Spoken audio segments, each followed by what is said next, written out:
Still got your photograph in my pocket.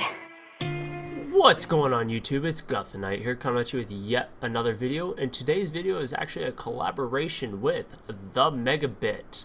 Say hello.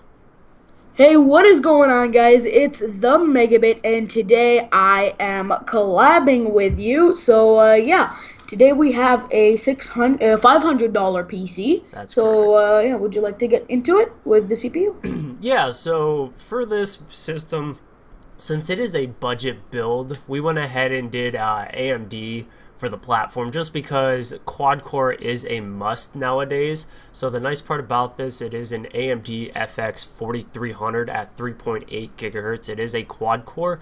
Right now it's at PC outlet for $78.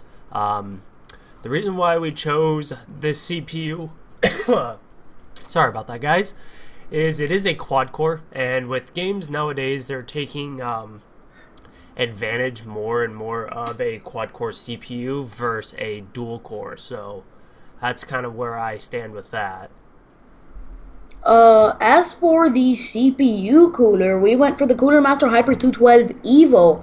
Now this, in my opinion, and in many other people's opinions, is pretty much the best bang for your buck aftermarket cooler. It can, provide a little bit of overclocking, which can give you a little bit of more power for the same price. And yeah, it is just overall a really good cooler. Awesome. So the next thing we went with was the tried and true Gigabyte GA970A. The reason why I like this motherboard is it does have support for upwards of 32 gigabytes of RAM. Not only that, it does have SLI support, which you could always get another graphics card down in the future just to kind of give your system a little more oomph for the future. Yeah, that should, of course, help your PC also be sort of, I hate to use this word, but kind of future-proof. Yeah, I hear you. Future-proof is never a good word when it comes to PCs. It's never a good word, but it's kind of, helping yourself just to be relevant in the future. Another thing we have here is a Kingston HyperX Fury Black 8 gigabytes for the RAM. Now 8 gigabytes is essential, and you shouldn't it's also at 1866 megahertz. Usually the RAM speed doesn't matter that much, but you don't want to buy something that is so cheap, at 1600 megahertz. You kind of want to go for, a little bit of more oomph with 1866, even though it doesn't really matter. It might help you in a little bit of a rendering, rendering tests. And if you're making a gaming PC or just any PC in general, go for 8 gigabytes. It is not at all expensive, not even compared to the 4 gigabyte RAM sticks. So yeah, that is why we chose that. And then next off, I kind of wish we had the budget for an SSD, to be honest with you, just because an SSD just makes this system feel that much more alive. But we went with a Western Digital Caviar Blue 1 terabyte hard drive.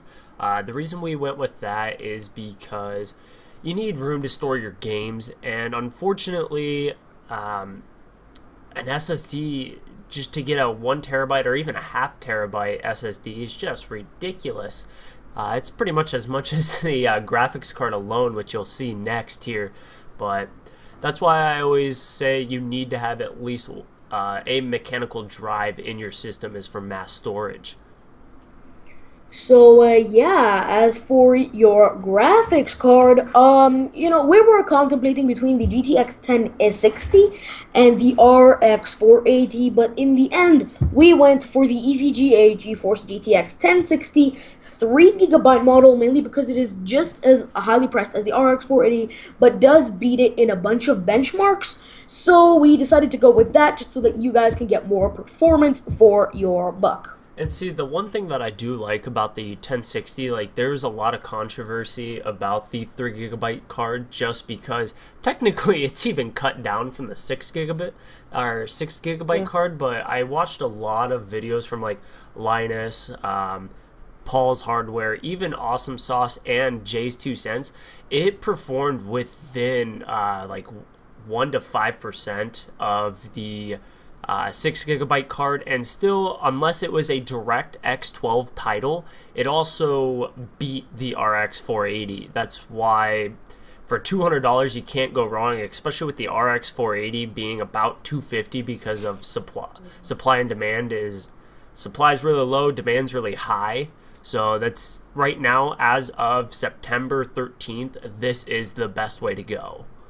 Yeah, yeah, I completely agree with you, especially since, a card with this little, let's say, power compared to, its bigger brothers, the 1070 and the 1080, 3 gigabytes from 6 gigabytes isn't really going to matter because it's going to be bottlenecked by the GPU anyways. You mean the CPU? No, it's going to be bottlenecked by the actual GPU processor. I hear you. I hear you. Because this card was mainly made for 1080p gaming, not really at 1440p. I guess there's going to be a few games like possibly GTA 5 that would benefit from the 6 gigabytes, but Yeah. outside of that, not really. Yeah, not many games benefit from 6 gigabytes, especially me with two 980 Ti's, with both 6 gigabytes. I don't see any games benefiting from that. It's Ooh, kind two of 980 Ti's? Damn, bro. yeah. Make my I PC look like a chump. Alright, I so the next, I'll be honest with you, I don't even know how to pronounce their name. Azza, I'm going to take it. It's an ATX mid-case tower. The reason why we went with that is because personally, I could care less what the case looks like at a budget build as long as my parts fit in it. Not only that, it performs the way it is. Not to mention, it does have a nice side window on the side, and it's red and black. I love red and black. If most of my subscribers know that I have the NZXT H440, like red and black, even my peripherals are red and black. Like that is just my colors. That's why I picked it. It's cheap and it fit with the build. Yeah, I mean, I have to completely agree with you on that one. Like, also, sometimes you don't really want to pick a case with some kind of design because you might also regret it in the future. Trust me when I say that I regret my case choice big time. It's the 780T Black Edition. I regret it big time. Really? Yeah, I really regret it, mainly because I really wanted the white one, and it really clashes with the color scheme that I'm trying to make with the actually like blue and white. Because that's kind of how it was supposed to go, and then everything was bottlenecked because of this big thing. Plus, it is so hard to carry. Like, trust me, if I had a smaller case, Why are you carrying your case anyway, especially with an SLI setup? That doesn't make any sense. I know it doesn't make any sense, but sometimes I want to just move it across the room, and it takes at least 3 to 4 people just to push it across the room, and it's Jesus like, Christ. yeah, it's just like, oh my god. So the next part, PC Part Picker said that this system should use about 324 watts of power. So what we went ahead and did, we went with the EVGA 500 watts 80 plus bronze certified ATX power supply, which right now it's a pretty good buy at $40 at the moment. I know every now and then if you go to Best Buy, you can actually find the 600 watt one. Yes, I said 600 watt one for $30. So if you live near a Best Buy, I'd be on the lookout for that deal, especially if you're not looking to build this right away. Like 600 watts for $300, and it's an 80 plus bronze certification. That is out freaking rages. But at the moment, all I could find for a decent power supply overall was this 500 watt one, which is more than plenty to power this build, plus add an SSD or something like that later on. So the grand total for this build with shipping after $30 of mail-in rebate was $501.83. Now granted, that is before peripherals, so like a screen, a mouse, a keyboard, and an OS, but don't worry about the OS because you can go to kingwin.com and you can pick up an OS for literally 20 freaking dollars. I've done this myself and it's legit. That website, it's amazing. I know. There are also a bunch of other websites that I've heard of. I can't name any off the top of my head, but there are a bunch of websites that give you operating systems for really cheap, so you don't really have to worry about that. And also about 500 watt, 80 plus bronze. That's also an advantage, 80 plus bronze, even though it's practically on all the power supplies. And another thing is that it's 500 watts, so that if you want to overclock your CPU, you can easily do that. Yeah, I think this does have the 8-pin power connector on it too. Because it is, the nice part about it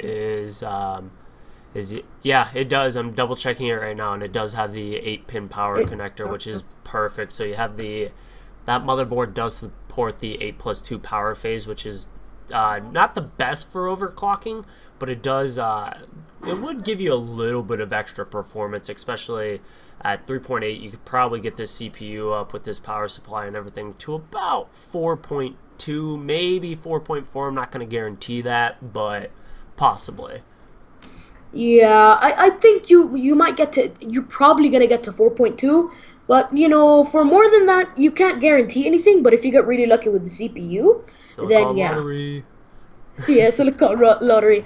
Actually, my silicon lottery luck was at first really bad, and then somehow something happened with my CPU, and it spiked all the way up to 5 gigahertz just in a day. Holy crap, that's incredible.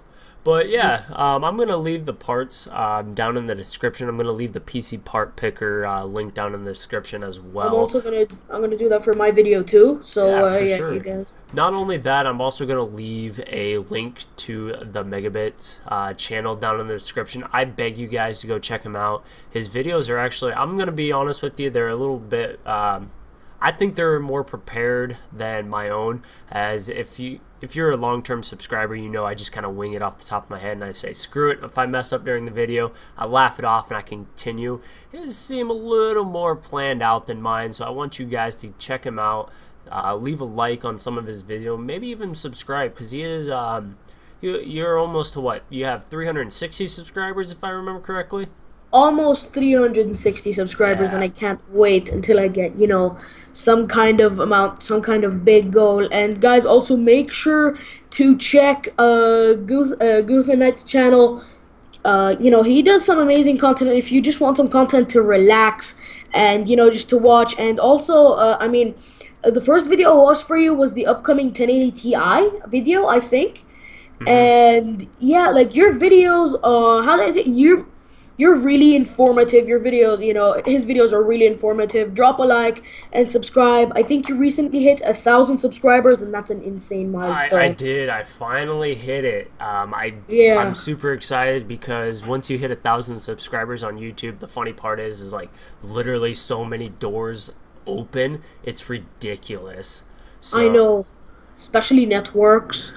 See, start coming I'm to already you. in the Freedom Network. I've thought about dumping them and honestly going with the Curse Network, but I'll be honest with you, the Freedom Network does give me a pretty good chunk of change versus like the Curse would only give me like 60, and Freedom gives me about 80% of my cut, which is nice. It's just, I'll be honest with you guys, the community isn't very good like I know Curse's is. But yeah, once you get 1,000 subscribers, you get a lot. And as soon as you get to something like 1.5k, I've seen a lot of people getting to 1.5k, and then as soon as they get to 1.5k, their channel completely explodes. So guys, if you're watching this video, go ahead and watch Guthan's videos. Drop likes, comments, and definitely go ahead and subscribe to his channel if you do like his content. So yeah, I guess this is gonna be it for the video. Yeah, so as you said, like the video if you like it, dislike it if you dislike it, subscribe if you're new. So this is Guthannight, signing out. If this is your first time checking out my channel, make sure you hit that subscribe button to stay up to date with my latest content.